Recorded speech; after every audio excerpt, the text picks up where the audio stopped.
Welcome to A Discussion With. I am here with a special guest of mine. I'm a big fan of hers. I've been watching her wrestle for quite some time. She's a four-time WCWA All-American. That's the Women's College Wrestling Association. She was for King University. 2016 National Champion. She was 2018 and 2019 Final X Champion. 2018 Pan American Champion. Dave Schultz Memorial Champion. The fifth at the 2018 and 19 Senior World Championship. 2019 and 2020 U.S. Open Champion. And third this year at the U.S. Opens. Forrest Molinari, thank you so much for joining us today. Thanks for having me. That's quite an introduction. Your list of accomplishments is a lot. I think you have my longest list of accomplishments so far. Not too shabby, right? Not too bad. Yeah, exactly. You're kind of one of the pioneers in our sport for women's wrestling. I think that a lot of young women wrestling today can look up to you and look up to the things that you're doing. What's that like being a pioneer in our sport? Sometimes, I mean, it's an awesome platform to have, but sometimes you almost forget about it when you're in your day-to-day life, and then you'll have something that kind of reminds you of it, you know.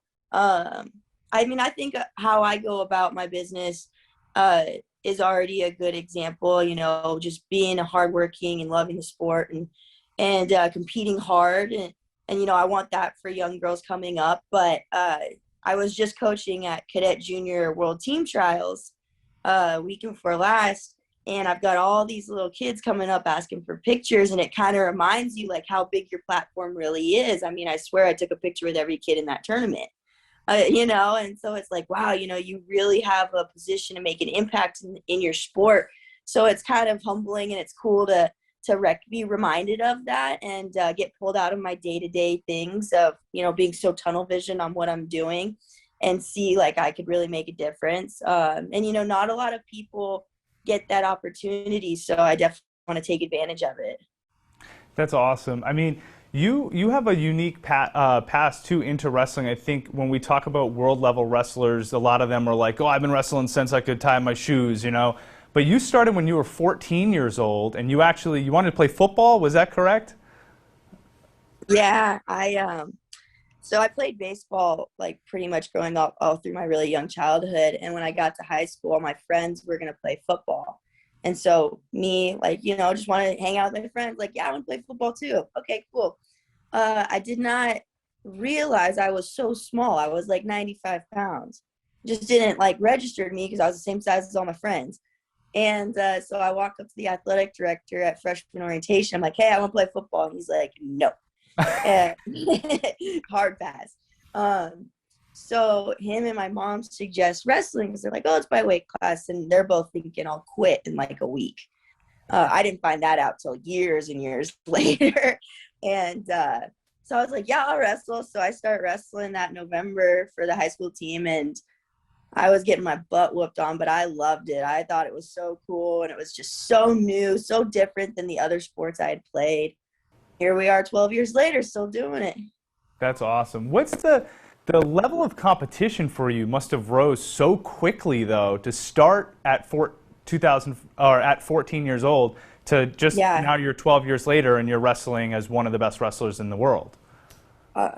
Yeah, no, it definitely, it jumped quickly. I don't think I realized it, though, until I kind of reached this level, because for me, you know, when everyone says when they start wrestling, they want to be a world and Olympic champ. For me, I didn't even know freestyle wrestling existed outside of high school season. You know, I thought that was the only wrestling season. So for me, I just wanted to, like, you know, be on varsity. I wanted to, you know, go to state. I wanted to win state. Once state was sanctioned in California. Like, my goals were always kind of a lot smaller just because I hadn't been exposed yet to this huge world of wrestling, this huge community. And so, you know, high school, I just wanted to be a state champ. Well, I took third at CIF state twice. We go into college. I want to be a college national champ. Still not even thinking like world teams or world and Olympic champ yet. I just want to be a college national champ. I want to be an All-American. And for my level of wrestling at the time, like, that was a good goal. You know, I wasn't overshooting. Like, that was realistic. If I worked hard, I could get to that. So college goes. I'm a 4-time All-American. I'm a national champ. I'm a runner-up. I'm like, all right, well, I did that. What's next? All right, I want to make a senior world team. So year goes by, 2018 rolls around. All right, I make a senior world team. All right, well, now I want to win worlds. I take fifth twice at world championships. And I'm like, damn, like that one burns, but it's all right. I'm at this top level now. All right, what's next? All right, well, the Olympic trials are coming up. You got to make an Olympic team. Doesn't work out. That's all right. World championships are already coming back around in the fall. So it's always just been like progressing forward. And, I've just kind of taken the steps without realizing to put myself at this high level. It's so incredible to just think of just your progression, just to keep going. What's that like to just not stop? Like you don't have like an end point in your career. I think a lot of people, they think like, oh, at the end of college, that's it, I'm done. But like your career has just kept going. What's that like to just never, like a never-ending tunnel? I don't know. Like I get so like laser focused on what we're doing, of what's in front of me, that I don't even think like I'm a planner for sure. And I like do think of like how I want life to play out. But then I get so focused on what we're doing I don't even think like, I never thought in wrestling like there was going to be an end point. When you do get to my age though, I'm 25, like you have to think about it because you're a little bit older now, you have to plan your career a little more accordingly. But I don't know. It was just always on in the next. Like I identified myself as a wrestler and this is what I do. Like I graduated college, like I've got 2 degrees. I have a master's degree, but I wasn't going to go work yet. I don't want to work a 9 to 5. I want to wrestle. And that's who I am. And so that's what I kept doing. And I just found ways to be able to give myself that opportunity. And we're still doing it now. Yeah. It's funny.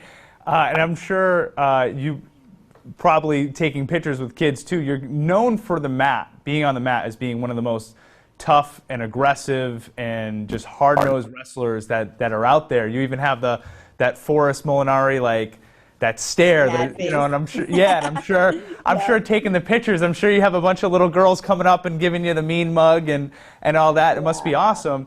But also, you have this other side, this switch that you can hit where, our guests or our people watching are going to be seeing you and be like, look at this nice person talking to Brett, but what's that like to have that switch, to be able to go from someone who's so aggressive that, like polar opposites. Yeah. What's that like? People used to ask me about that, like, why you look so mad when you wrestle? And I'm like, it's my game face, but where it actually kind of originated from was in high school. When I first started wrestling, I would be so nervous to wrestle because I wanted to win so bad, but I was not good yet by any means. And I'd be so nervous and I'd pace for like an hour. I would pace before each match. And I would try to, like in my head, I would tell myself like to try to turn that nervous energy into just getting mad, like just pissed off. And it would make me feel better going to my matches. And so I was always wrestling like mad because I thought it was better than wrestling nervous. And I think that's just where that kind of originated. And since then, anytime you see me wrestling, I've got that face on, and it's just kind of my game face now. It kind of fit your style, though, going to Iowa and wrestling with Iowa. You had that Iowa style, right? It 100%. Sense. That intensity and that grinding style, yeah, that's me to a T. And so Iowa was awesome for that. And how much I learned. It's funny, like having that hard-nosed style, I had a lot of like funky stuff, like trick knees and whatnot, but I didn't have a lot of fundamentals. And being in Iowa really helped clean up those fundamentals. And so now, that's where you really saw that hard-nosed style develop and take over everything. And Iowa was really good for that. That's awesome. Now you transferred over, and you're now at Arizona. You're with the Sunkissed Kids. That you followed your coach. Tell me about that relationship. That's a hard decision to make, to go from a place that you loved, Iowa. I know that you've talked about that a lot. To make that decision, people make that decision, the hard one all the time that people have to make. How did you come to that decision? What are some of the advice you might give someone who has to make a choice of what's the best thing for you and leaving a place that you actually loved? So I think it's kind of similar. I'm going to answer this in 2 parts. One, I think it's similar when I tell girls that are looking at colleges You know, if you go to a college that you're already beating everyone in the room, you're not going to get any better. You got to go somewhere where there's girls that can beat you, somewhere you're going to be uncomfortable, because that's the only way you're going to grow, right? And so for me, I think it's a little bit similar in that situation. I was very comfortable at Iowa. It fit me, right? I love Tom and Terry. I love the program. So I was comfortable there. And, you know, if Tom and Terry had been able to be my personal coaches and I had never met Mark, but somehow still ended up at Iowa, you know, I might have stayed. But me and Perry are very tight. You know, that's my guy. That's who's going to be in my corner at the big show. You know, Tom and Terry, I love them to death, but they also have a whole college program to worry about. They got 40 guys. You know, they got the whole administrative side of the job as well to worry about. They can't travel internationally with me every tournament. And me and Perry, just from day one, he's the one that brought us to Iowa.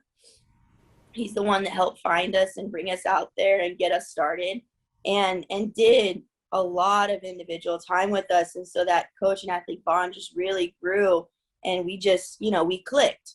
I think in life, you only find that coach that you really click with like once. I don't think you find that over and over. You might find coaches you like, but someone that's just that different kind of coach-athlete relationship. And so that's who, like, I feel as Perry is to me. So when he said, you know, hey, I'm getting the job, the RTC job at ASU, I was like, it broke my heart a little bit, because I was like, well, that means I'm leaving Iowa.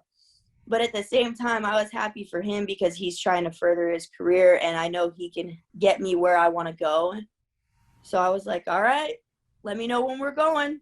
Packed up my bags, and we were off to Arizona. That's awesome. So it was never even was it much of a choice for you or a decision for you? You knew, like, this is my coach, this is my guy. Like, that must be pretty awesome for him to know that his athlete is willing to travel with him. Like, that's definitely a bond and a relationship that goes both ways. It took me a little bit to tell Tom. It was really hard for me to tell Tom that I was leaving. But I already knew deep down, like, what I was going to have to do. And so it was like, great, like, you know, this is going to be a good opportunity for us to move both of our careers forward. But at the same time, I'm leaving somewhere I'm comfortable.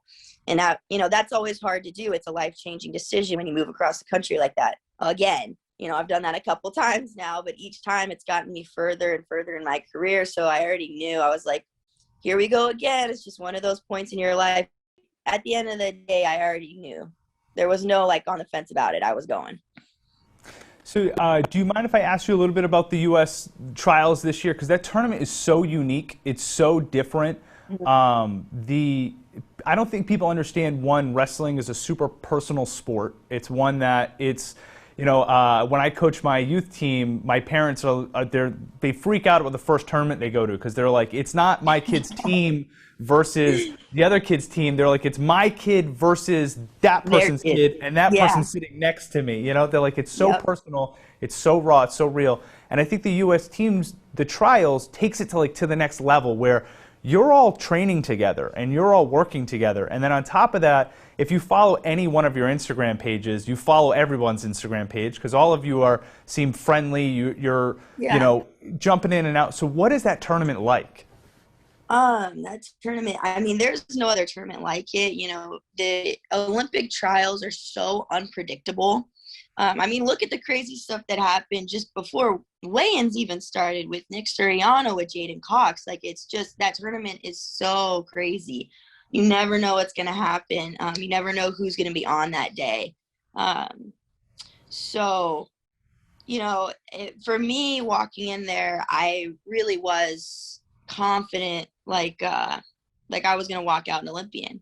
Like, I had no doubt in my mind. I was like, it's time. Like, but, you know, leading up, like during the training leading up, you're always like, you have your doubts, you have your good days, you have your bad days. But when I actually got there, I was like, no, this is my time. I'm ready. And like, especially backtracking a little bit, sorry. You know, all of these people that you're competing with in this tournament, yet, like you said, are the people you train with. But a lot of these people have been wrestling together since they were little kids. Most of us have known each other our whole careers, you know? So it's crazy to have to go in there. And I think it was maybe Helen said this in her interview. It was like, you're competing against your brothers and sisters. You know, this is people you've been with your whole career, and now you're trying to take them out because you each have the same dream and only one person can get it.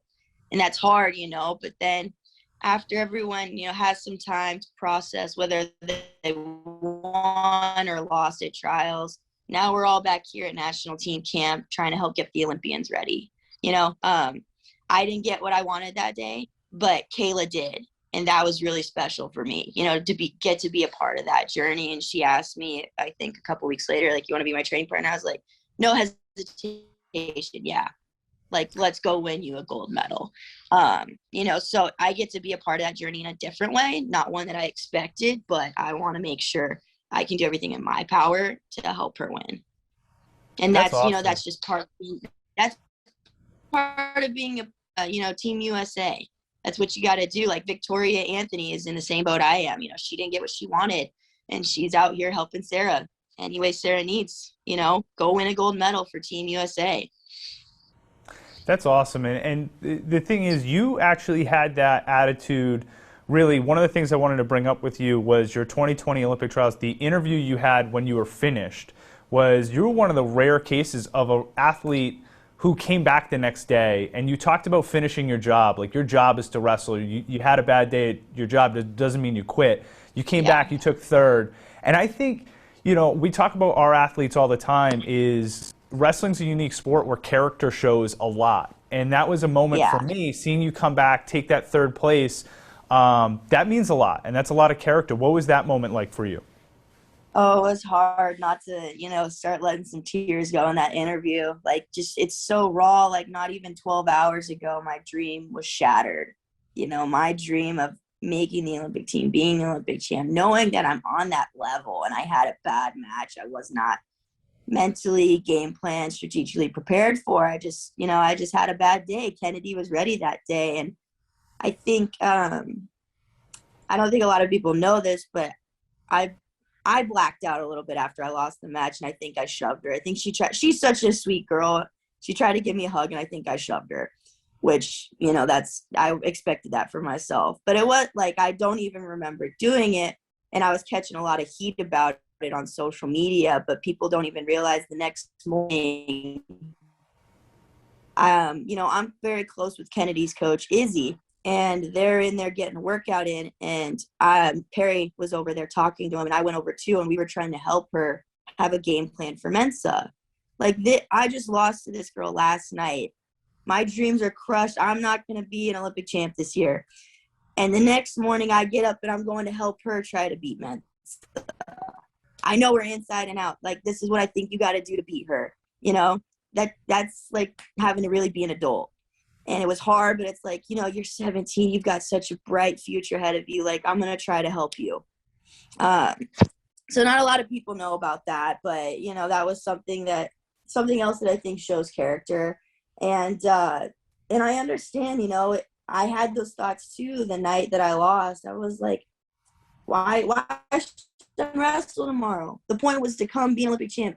It's like, this almost sounds like kind of silly, but, you know, like in the Talladega Nights movie, if you're not first, you're last. I was like, so what's the point? Like, I'm not going to be first. But then it's like, you know, no, that's not how you roll. Like, you don't leave jobs unfinished like that. So I got up early as hell the next morning and got my weight off and went and wrestled and just got it done, you know, no matter all those crazy emotions I was feeling and just having your mind kind of spinning constantly with what was going on. But like I said, yeah, you just got to get your job done. Like, if I'm a wrestler, then I'm going to go be a wrestler. I'm not going to go sit in my hotel room and not go wrestle this match. Yeah, that's incredible to be able to come back that next day. I want to be respectful of your time, so a couple more questions for you. But women's wrestling is growing in across the country, but here in Massachusetts, it's kind of in its infancy stages, but it is growing, and it's awesome to see it grow. I'm on the Mass Wrestling board, so to be a part of that is really awesome. You're someone who is an ambassador for the sport. What are some of the things that you can talk about that you've seen wrestling, women's wrestling specifically, growing, and where do you see it going from here? I mean, if you look at wrestling as a whole, wrestling is the world's oldest sport, right? But that's on the men's side. The women's side, I mean, we've only been in the Olympics since 2004. You know, we're so new. We're not even 2 decades old yet. Like, and when you're in that, you know, very young state as a sport, the growth is going to be like tremendous leaps. And we're in that right now. I think if COVID hadn't happened, you know, we would have, I think that first true NCAA season would have been like 21, 22, or maybe even 2021. But COVID hit, and, you know, that does suppress everything, slow us down a little bit. But I mean, eventually, I couldn't give you a date or a timeline, but eventually women's wrestling is going to get to the level of men's wrestling. But you just got to give it time, you know. You have to let the numbers go up. You have to let the quality of competition go up. The schools, you know, becoming an NCAA sport, getting that backing, getting more exposure, to get sponsors that are outside of our sport, you know. Having a great run at the Olympics this year with our team. I think we have a phenomenal team. Could make a lot of noise and help get that outside support that we need to continue growing our sport. And it all really starts at the youth level, though. We got to keep growing the youth level, because that grows high school, that grows college, that grows the senior circuit. You know, it all feeds together. And so that, you know, what I say is, like, if you're a youth level coach or a high school coach, to be more than welcoming to let those young girls who don't know anything come in, because I was one of those girls. I came from baseball that has no translation to wrestling. You know what I mean? I didn't know what I was doing. I was gangly and awkward little kid. And look where I've gotten to in 12 years, which is kind of a short period of time when most of the people that I wrestle with have been wrestling twice that. So, you know, I just hope that all those coaches can have an open mind to let these girls come in. Just give them a fair shot. You know, my coaches gave me a fair shot. They kept me no slack. I had to do everything the boys did. I had to keep up with them. They cut me no slack whatsoever. But look at where it's gotten me. That built my foundation of being a grinder. And so I just hope that, you know, a lot of people can realize the impact. Like, how did my coaches ever know? How could they have ever known where I'd get to today when I first walked into that room? They had no idea. I still keep in touch with that same athletic director who told me I couldn't play football. He became like a second dad to me. He was the wrestling coach at the time as well. He told me every year I couldn't play football, but I kept wrestling, and I told him, okay, well, if I'm wrestling, you have to coach me. And I still talk to him. His name's Craig Holden. He coaches at Benicia High School, and he's still like a second dad. I text him after every match. I call him up when I, you know, need advice. But how could he have ever known? But he gave me a shot, and look at where it's gotten us. You know what I mean? So I hope coaches can realize that for young girls who are really hesitant to try wrestling, but they want to. It certainly seems like you've obviously your character shows throughout, but you've also benefited from some fantastic coaches as well. Can you talk about the role of a coach and the development of an athlete that way? I mean, shoot, starting from the top down, like, have you ever met an Olympic champion, the pinnacle of our sport, an Olympic champion? Have you ever met one who didn't have a coach? Someone they were so close to that just knew them inside and out, like they're almost dependent on, like, it's a two-part, like, it's a 2-for-1 deal. Like, you have to have that coach in your life if you want to achieve the highest of the highs. Like, that's what I believe. So for me in high school, like, I've had 3 coaches that have impacted my life. First is that athletic director, Craig Holden. He was my high school coach. He was like a second dad to me. In college, my college coach at King, Jason Mormon, that dude put a lot of time into me and knew I could be special. And I also was on him every day, like, hey, let's go get another practice and let's go get another practice. But he knew, and he became like a second dad too. And I also text him after every match that I wrestle. Those two coaches, I text them every time. All overseas in a different country, I'm still letting them know they're up in the middle of the night watching me wrestle if they can, you know. And then the last one's Mark Perry. Like, those three have impacted my career like so huge. It would have never been the same. I actually was doing an interview for track wrestling once, and they asked me, who's your hero in wrestling? And most people say, like, you know, these big time wrestlers, or usually it's like a wrestler they look up to. And it was like, well, I have three.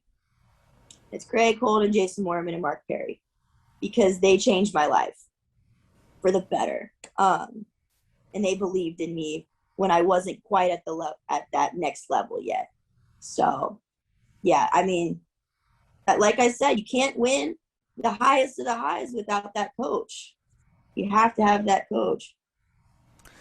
So, complete transition here. Talking, I guess you can say, speaking of coaches, this past weekend you were with Coach Eric at UFC 262, which was that. Listen, you were like right up on the ring there. This wasn't. You were right up against the octagon in that photo. This wasn't. Yeah. You weren't in the bleacher seats. That's No, quite a. I mean, that had to have been the best seats in the house. Like, people always want to get on the floor, but on the floor, you're kind of looking up. I was in the first row, right behind the media, so there's not like a bunch of people walking in front of me, and we're eye level with the canvas. These are literally the best seats in the house. I mean, you could see, we were so close, you could like, obviously you could hear the cracking when they were getting hit and stuff, but you could see the sweat flying off of them. Like, that's how good the seats were. Is that something that interests you? Is training? I see you kind of putting some pictures up. You're with Pitbull and training and doing all that stuff. Is that something that interests you? Yeah, everyone knows. Like, after my wrestling career, I want to fight. Everyone knows it already. I'm getting asked constantly, when are you going to start fighting? You know, the management companies are calling, the gyms are calling. They want me to come check it out or join them, this and that. It's already gaining traction. And then I put that post up just to, you know, let people know, yeah, I'm coming. It was certainly not subtle. It was not a subtle post at all. No, not by any means. But I don't have the most subtle personality either. So, you know, we're going to just keep it real. But yeah, no, fighting is definitely in my future. Don't have an exact like date yet for a debut or anything like that. But I'm slowly, you know, dipping my feet in just a little bit, so that when I am ready to transition over, I mean, straight to the top. That's awesome. I mean, and the opportunities in front of you as well in that avenue in mixed martial arts in general is pretty awesome. Seeing the people that you're training with and working with, like, you are right at the top there. Coach Eric, obviously, with trains with Henry Cejudo, and I mean, the list goes on and on. That's a quite a good person to be standing next to at UFC. Yeah, I've definitely started to you know, associate myself and align myself with these people that I just connected with. I mean, the energy just in that picture with me and Captain is it's very matching. It's like twin flame. So it was very cool, you know, to get to. That was my first UFC event ever, so it was really cool to get to go, and it made me so excited to eventually step into that world and try to take it over. You know, I want to be one of the greats. The same in wrestling, I want to be one of the greats. I'm not going to do it unless I'm putting my all into it to be the best. So you know, I don't like wasting my time. So if I'm doing something, I want to be the absolute best at it. I want to be a name people remember, and it'll be the same in fighting as it is in wrestling. The last thing I want to ask you about, because I think for me, it was one of the most iconic interviews I've ever seen. 2019 Final X, the LFG, up here in New England with Tom Brady. Everyone knows what LFG is. Okay. So he has made that famous for us, but for me, it was made famous by you. Tell me about that interview. What was your world like after that? Because I feel like you might have blown up a little bit after. That interview definitely blew up. I mean, I was hearing about it constantly.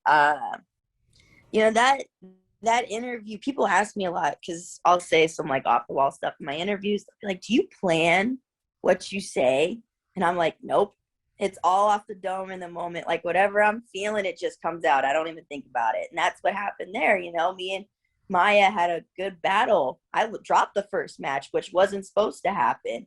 And I had to battle back. And people don't even realize final X, like how the world, how Team USA selects world and Olympic teams, best 2 out of 3 to make the team. I don't think any other country does that. It's a whole nother animal in itself, wrestling a best 2 out of 3 series. Like, you know, once in a while at tournaments, you'll like run into the same person on the backside, but try knowing you're going to wrestle this person ahead of time, probably 3 matches if it's going to be pretty close. Within an hour, less than an hour of each one, you know, that's a different kind of animal you got to get ready for. And so, you know, being able to really grind it out and get those 2 wins in a row after dropping the first one and not letting that mentally like put me in a hole. You know, I wanted to go be a world champion. I think I was ranked number 2 in the world at the time, or close to it, going into world championships. I was ranked number 1. I was like, yeah, I'm going to go get this done now. Like, I'm not letting an American stop this dream. I'm the American that's going.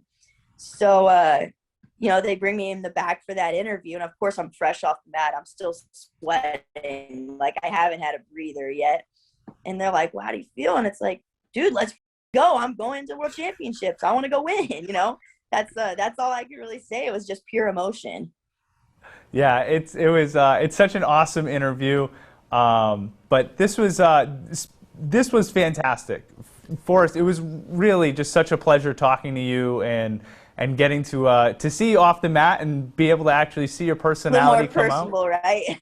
Yeah, exactly. It's fantastic. But thank you so much for joining us, and thank you for being an ambassador to our sport and really someone that young women can look up to. And this has been a real pleasure talking to you today. Yeah, for sure. Thank you so much for having me. I mean, I love doing these podcasts like this and just help getting my story out there, because, you know, if there's one of those kids that has a story like mine, wants to try it, and she just go ask, you know, show that you're willing to work hard, and they'll give you that shot, and look where it can take you. Look at the seat that I'm sitting in, you know, it looks pretty good to me. That's awesome. Thank you so much, Forrest.